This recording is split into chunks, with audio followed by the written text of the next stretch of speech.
bringing you news from Hamden, Cheshire, and the Quinnipiac community. Live from the Ed McMahon School of Communications, you're watching QNN, the Quinnipiac News Network. Good evening and welcome to QNN. I'm Matthew Torres. And I'm Rachel Piscatelli. Student Relay for Life was held on campus this past weekend at the TD Sports Center. The 18 to 24-hour walking event that raises money for cancer patients and research brought in 937 participants. Opening ceremonies included speeches from the Relay Committee and even a dance performance to go with the event's Hawaiian theme. Students camped out in the middle of the basketball court from 6 p.m. Friday to 7 a.m. Saturday. By the end of the Relay, Quinnipiac raised over $76,000. Members of the Kappa Alpha Theta sorority put on their sneakers this past Sunday for their annual Kicks for Casa kickball tournament. All Quinnipiac students were invited to join them from 11 a.m. to 5 p.m. on the quad to enjoy the nice weather, play some kickball, and have a barbecue. To play, students charge $5 per person. All proceeds went to the organization CASA, the court-appointed Special Advocacy Association, which watches over and advocates for abused and neglected children. Professor Laura Dotson-Renner has been awarded a Progda Film Grant. Dotson is an Assistant Dean of Career Development and Assistant Professor of Modern Languages. This institutional grant allows Quinnipiac to hold a Spanish and Latin American Film Festival on campus in the fall of 2013. It is offered to universities twice a year to help bring Spanish and Latin American cinema to campuses. The Quinnipiac Film Society held their 7th annual Quinnies Award this past weekend. Quinnipiac students submitted their film entries in hopes of winning first place in one of 5 subcategories: drama, comedy, action, experimental, and music videos. Junior Johan Carrillo was awarded with the top prize of the night, Grandi Jury, which goes to the best overall film. Now to some national news. There is an update on the investigation involving the ricin letters and the suspect. Michaeletta is here to tell us more. Thanks, Rachel and Matt. Paul Kevin Curtis, the Mississippi man accused of sending ricin-tainted letters to President Barack Obama and other officials, was released from federal custody earlier today. The circumstances of his release are unknown, and the FBI says no illnesses had been found as a result of the exposure to the toxin that was intended to reach the president, as well as Mississippi Senator Roger Wicker and Justice Court Judge Sadie Holland. The official Twitter of the Associated Press was hacked earlier today. The world's largest newswire tweeted breaking: 2 explosions in the White House and Barack Obama is injured. The reports were dismissed immediately by White House Press Secretary Jay Carney, who noted the president was fine. The group Syrian Electronic Army claimed responsibility for the false message, the same organization that has previously hacked BBC and CBS News. While news spread of the fake explosions in the White House, the president was actually busy honoring the National Teacher of the Year today. Jeff Charbonneau, a high school student science teacher from Zillow, Washington, is the 63rd teacher to receive the prestigious award. Charbonneau teaches chemistry, physics, engineering, and architecture to students in a school with a population of about 400. The winner of the award was determined by the Council of Chief State School Officers after nominations from students, teachers, principals, and administrators. Now, science was never really my cup of tea. Are you two really familiar with the periodic table or what? I'm going to side with Mike here. I know nothing about science. I think that's why we're journalists, Matt. Absolutely. Matt, now let me ask you a question. Have you ever been told to clean your plate? All the time, but if I don't, I have bad consequences from my mom. Well, coming up on QNN, find out why that might not be a good thing. Plus, York Hill is taken over by Darth Vader and stormtroopers. Find out why next. We'll be right back. The Sportscaster panel held this past Friday for communication students turned into a panel of just one. The panel was supposed to include sports reporters from NBC Connecticut, the Hartford Courant, and the Journal Registry Company, but only one of the 5 reporters scheduled to speak showed up. The other 4 were stuck in the Boston lockdown during the police pursuit of the bomber. The Hamden Symphony Orchestra, led by music director Vesna Menovich and featuring cue Professor George Springmeyer, presented the 51st annual spring concert this past weekend at the Fairhaven School. The orchestra featured numerous high school and college students from around the state playing alongside with professionals for an afternoon of music. Also this past weekend, anime readers and movie buffs dressed in character made their way up to Quinnipiac's York Hill campus to participate in QuinnyCon. QuinnyCon is Quinnipiac's version of the much more famous Comic-Con. Participants were able to enjoy 2 days worth of free activities and events, including the premiere of the anime drama Dark Swamp Episode 2. Now to some health news. One state is trying to make it harder for youths to buy cigarettes. Joel Talbot has more. Thanks, guys. Yes, New York City is in the spotlight today after proposing a major push in their campaign to curb smoking. Officials want to change the minimum age for buying cigarettes from 18 to 21 years old. If this takes effect, New York City would become the most populous place in America to raise the age for buying cigarettes. Officials say raising the age limit could cut smoking among 18 to 20-year-olds by more than half. However, others think this will lead to kids getting cigarettes through illegal means. The City Council and Mayor Bloomberg are set to discuss the proposal next week. Now, for kids a little bit younger than 21, a new study from the University of Minnesota is questioning exactly how do parents' attitudes towards food affect the child's weight. Now, we've all heard our parents say, clean your plate, but is this necessarily a good thing? The study shows that denying kids certain foods or forcing them to clean their plate may be a cause for weight issues. The research found that parents who restricted junk food were more likely to have overweight children. Overall, the message to take away is that parents should focus more on good eating habits instead of worrying if their kids have a cookie now and then. Now, choosing healthy foods is beneficial for everyone, no matter what age, and there are some foods that can directly affect how you look and feel. If you love to exercise, artichoke and spinach are great to power up your stamina and increase your energy. It is important to exercise your mind as well. Foods such as eggs and blueberries are said to boost and enhance your memory significantly. But if you're simply looking to boost your mood, studies show walnuts and asparagus create the feel-good chemical serotonin and help to control stress. Now, with the stressful finals week coming up, I think I will be loading up on some of these foods. How about you guys? Yeah, about that. I can't really cook, so I'm going to stick with the candy and the junk food for finals week. Well, I think I heard blueberries in there. Maybe I'll try some of those. Definitely have to let me have some. Okay. Coming up on QNN, the forecast may be in our favor for May weekend. Plus, the women's softball team won over the weekend in dramatic fashion. Find out how next. We'll be right back. Welcome back. Now let's check the weather. Wednesday is looking beautiful with clear skies and in the upper 60s. Thursday and Friday are looking a bit cloudy with temperatures remaining in the mid-60s. But the good news is the weekend, clear skies and in the 60s. However, getting into next week, we can expect some cloudy skies, but it still will remain in the 60s. Spring sports are starting to heat up, and our women's tennis team has once again made it to the NEC Championship. Steve Robertson has the results. Thanks, guys. The Quinnipiac Women's Tennis Championship dreams came to an end this past weekend in West Windsor, New Jersey after a very successful season. The tennis team was defeated by Fairleigh Dickinson University 4-3, despite strong performances by senior Sarah Vibrock and sophomore Jacqueline Rayner during the singles matches. However, sophomore Michelle Dasser was outlasted by FDU freshman Celine Meyer in 3 sets to give the Knights the victory. All of us here at QNN would like to congratulate the tennis team on a great season. The women's softball team also had a very busy weekend with a double dip on tap with Fairleigh Dickinson. Quinnipiac struggled in the first game with freshman pitcher Sydney Roby giving up 5 runs in the first inning, including a pair of home runs to FDU senior Michaela Fernandez and freshman Courtney Sly. The Bobcats were unable to recover and dropped the game 7-1. However, in the second game, completely different story. After a pitcher's duel between Quinnipiac senior Hannah Lindsley and FDU junior Samantha Lem, FDU learned what can happen if you intentionally load the bases in front of sophomore Jordan Paolucci as she crushed a walk-off, game-winning, grand salami in the bottom of the 8th inning to salvage a split with the Knights. That victory means the Bobcats are still 1 game ahead of LIU Brooklyn in the NEC with 8 games to play. The Quinnipiac baseball team struggled a bit this weekend, getting swept by Notre Dame in a 3-game tilt in South Bend. The Bobcats dropped their final game 5-1 on Sunday and dropped to 10-24 on the year. Bobcats get back to work against Dartmouth tomorrow and then host Wagner for a 4-game NEC series April 26th through the 28th.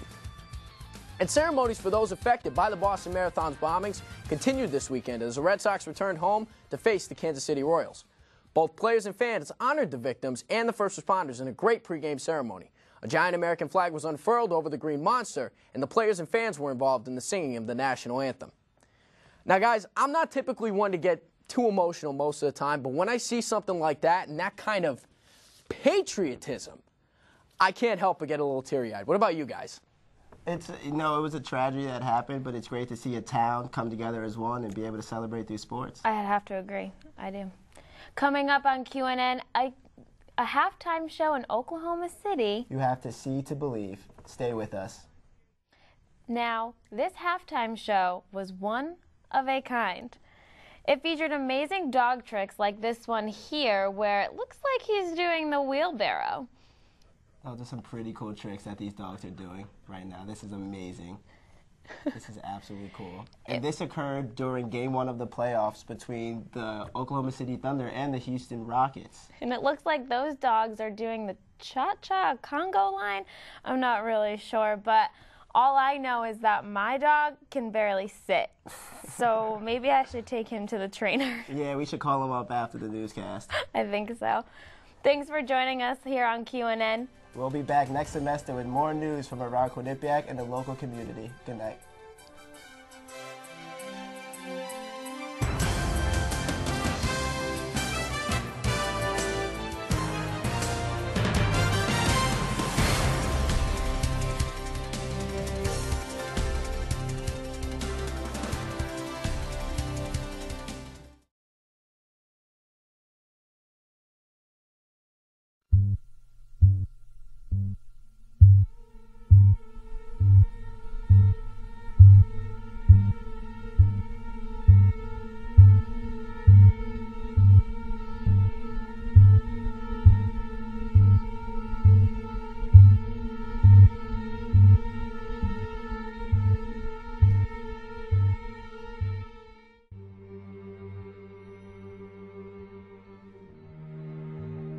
I'd say one word that describes the Hockey's playoffs, especially this year, is parity. Intensity. Challenging. Passion. Intense. Frenetic. Intense. If you just look at how the standings, the top 5-6 teams, how it all unfolded at the end of the season, it just tells you how competitive, how fierce the competition is, and I don't see it changing, one bit in the playoffs. Tight.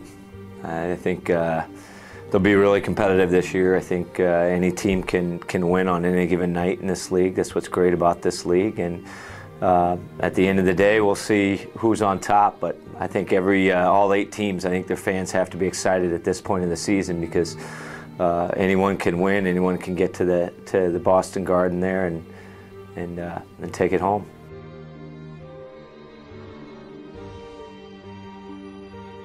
Execution of your own game plan. And they find Bader. Merrimack went down on a rush. Lowell turns around on him pretty quickly, and this is just a nice little chip to the front of the net. That's just a high percentage play. Go wide, get a guy to drive, and the impressive part of it was the outside drive by Lowell.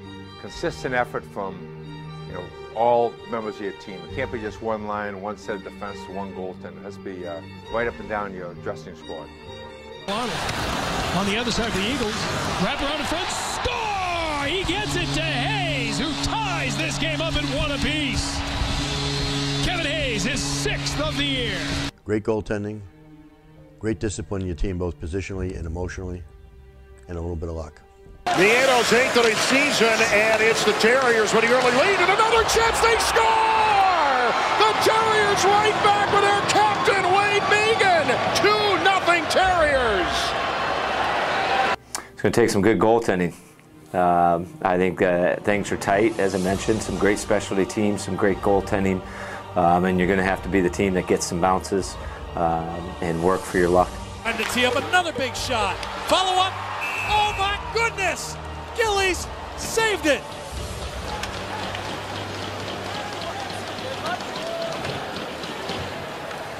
Wow! Ho, ho, ho! Give me the save of the season. Gumas knew he had one. Just another terrific delivery to the net by Knodel. And the big boy Gillies gets the glove out. And Gumas just, look at that reaction by Gumas. That's just fun stuff to watch if you're a PC fan and a fan of goaltending. Gillies just stayed with it. At that point, you're in desperation. Well, I think it was proven throughout the season. It's going to be you got to play complete games. You got to be consistent, from start to finish. You can't take a period off 2 minutes. You know, we've had games turn around in 20, 30 seconds, so it's got to be a complete game. Downing came back on the wing, gets it over to Canodal. Now Downing head back in as Canodal had a block, but he came to Van Riemsdyk. Now to Gumas. Gumas up top. Score! Canodal hammers it through the crowd. And the Wildcats tie it up on a power play goal. That's a very important goal for the UNH Wildcats. I think that because it's such a tight race, that the teams that play the way they're capable of playing, play their style, play with the most determination, the longest is going to have the best chance to win. A lot of opportunity, and really not even getting the puck into the zone, getting set up. 5-on-5's another story, though, as Singleton carries it in, top shelf score! Incredible focus, mental and physical toughness, and a good bounce here or there. It's on goal here in period number 3. But now there's a goal for Vermont to take a 2-1 lead. It takes a united effort by the entire team, again and again and again, every night. Swavely wins the face-off, comes back to Rutt. Here's a shot, score! Tied up! Swavely on the redirect.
All classes are canceled. The 4 words jump right out at every Quinnipiac student who receives these messages. The interesting part is that this school year, it seems that these messages have been being sent out more than usual. Back in the fall, Hurricane Sandy tore a path right up the East Coast, leaving behind unbelievable devastation. Because of Sandy, students at QU missed a whole week of school also. This time around, students are missing school because of a different type of storm, a nor'easter. By definition, a nor'easter is labeled as a strong storm with winds blowing towards the northeast, but these storms are more commonly known for the extreme blizzard conditions that they bring with them. Nemo arrived during the early afternoon on Friday, and the snowfall was over by around 10 or 11 a.m. Saturday morning, but for many of the streets like I'm standing in right now, the plows still haven't been able to come and clear the students and citizens out. The process of digging out began, but it was by no means easy. According to the Weather Channel, the town of Hamden received around 38+ inches of snow, tops in the northeast. Second was Portland, Maine, which received about 32 inches of snow. Boston ended up with just under 25, and New York City got around 12. Kristen Cagney is a senior at QU and is a sister in the Pi Beta Phi sorority. Along with the majority of her sisters, Kristen isn't so much frustrated by the snow totals, but rather by the fact that this messes up their recruitment period. Of course, girls need a lot of time to plan and to think, so I think the short notice on the change of plans is going to deter a lot of girls from coming out. As the town of Hamden does everything they can to clear the roads, sororities are being forced to keep having to adjust their schedules, while on the other hand, fellow senior Phil Gordon is concerned about being stuck at home. Because a lot of students really are struggling to, get their cars out, and they're all excited about having no classes, but I really need to get to work, so that's one big issue that I've had, was not being able to get to Westport to get to work this week, so I'm a little worried about that. For Kristen and Phil and many other students, all they can do right now is just sit and wait. For QNN, I'm Ravin.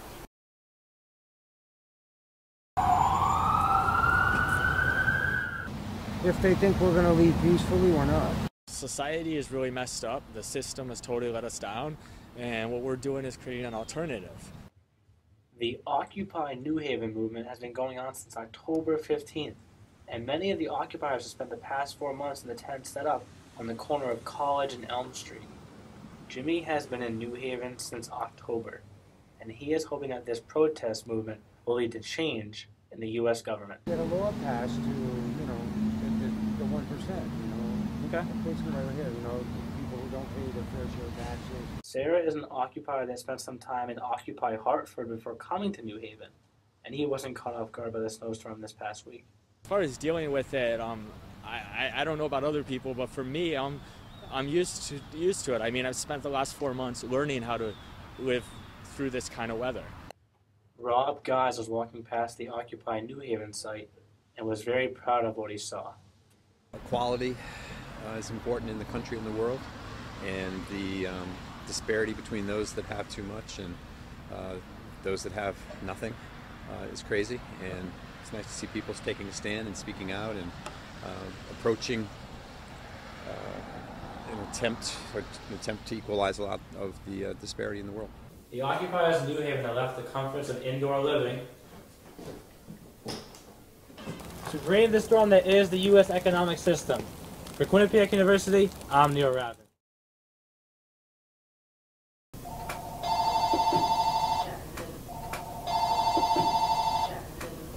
Ticket information can be found online. It's going to be $12 for an adult, $8 for a child. The Connecticut Azul is a semi-professional soccer club that is joining the USL Premier Development League for its 2012 season. By joining the league, CFC Azul becomes the second ever soccer franchise based out of the state of Connecticut. With all new organizations, you would expect to see some sort of veteran ownership at the helm, correct? Meet Robin Schubert, a kid fresh out of college. Oh, and at only 22 years old, he's the general manager of the CFC Azul Soccer Club. Basically, I try to be the liaison between coaching staff and front office. So I spend most of my day talking to either our coach, see if he needs anything. I talk to our president, see what he needs me to get done. Talk to the league. We're in the process of registering players right now, so there's a lot of paperwork for these guys. Robin has been in love with the game of soccer his entire life, but after spending 4 years at Quinnipiac, you'd be surprised about where Robin is actually from. I played when I was young, obviously in Germany I played, and then I moved over here and I didn't enjoy it quite as much.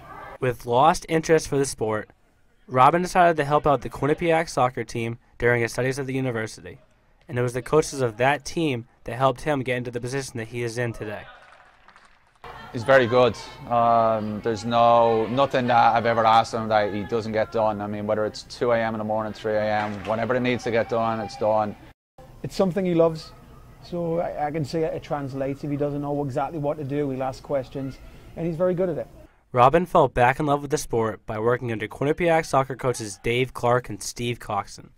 And now he is busy preparing the team in its practice arena for the first game in May. For Quinnipiac University, I'm Ravin.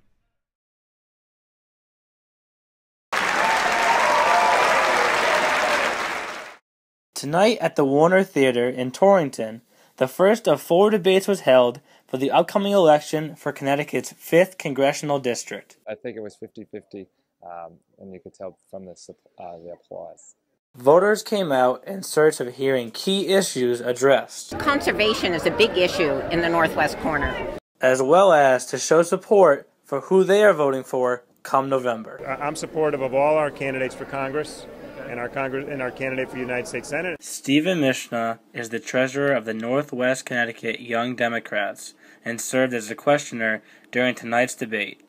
He feels confident about the way that the candidates answered the questions. I think the candidates answered the questions honestly, very honestly. In the most recent congressional election, Democrat Chris Murphy beat out Republican Sam Calgary to win the seat in Congress.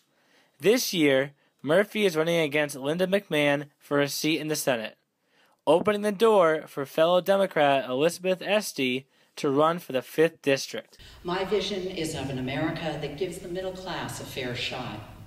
My opponent will propose a very different vision, and if it sounds familiar, it's because it is. It is the same Republican talking points that we've heard in debates this fall, just recently, from Mitt Romney, Paul Ryan, and Linda McMahon. The stakes are high for Central and Northwest Connecticut. Your decision in November matters. The most recent polls taken have Esty with a slight lead on Rohraback just a few weeks before the election. During the debate, Republican Rohraback made note of how the two candidates have very different plans in mind. We share dramatically different visions for America's future. For the last 18 years, the people of Northwest Connecticut have given me the privilege of serving them in the Connecticut General Assembly. I am a fiscally prudent, socially moderate legislator who has always had the courage to be independent and do what is right for the people I represent. While tonight's debate covered many of the issues that the Connecticut voters were looking to have answered, it also provided a little bit of humor that helped lighten the mood here at the Warner Theater. The candidates were asked their thoughts about the football game set to take place between their two former schools, Esty, a graduate of Harvard, and Rohraback, a graduate of Yale. Each candidate gave their own very unique answer to the question. Esty told the story of a Harvard-Yale game that she went to as a student. At this particular game, the play was delayed because of a prank done by students from MIT. I have to go with a politician's answer. Both teams will fight valiantly, and it may be like the year I remember when I was in college, in which MIT won the game because they disrupted the game with a big balloon that rose up in the middle of the field at halftime. So I put my money on MIT to win the game this year, playing some other prank that will disrupt both teams.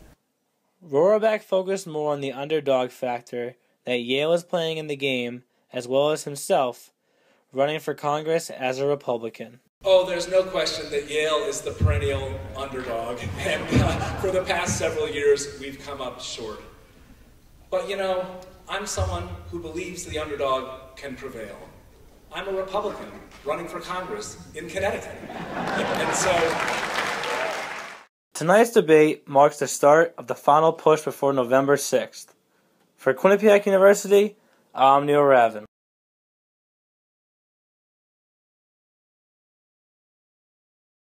The hugs and the tears that we experienced made it all worthwhile. These people have absolutely lost everything. Hurricane Sandy hit the Jersey shoreline on Monday, October 29th.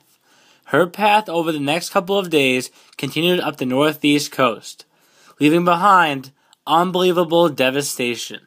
Caitlin McDermott is the e-commerce manager at David McDermott Auto Group in East Haven, Connecticut. With McDermott leading the pack, the auto group has been collecting donations for people who were affected by Sandy. We have an empty dealership here in the Humber showroom, and I thought I would go onto my Facebook page and McDermott Chevrolet and McDermott Lexus Facebook page and try to get a few donations. And what happened is that we ended up filling up half this dealership with donations. We've gone down with about 80,000 pounds worth of items. After the storm came and went, the recovery process began.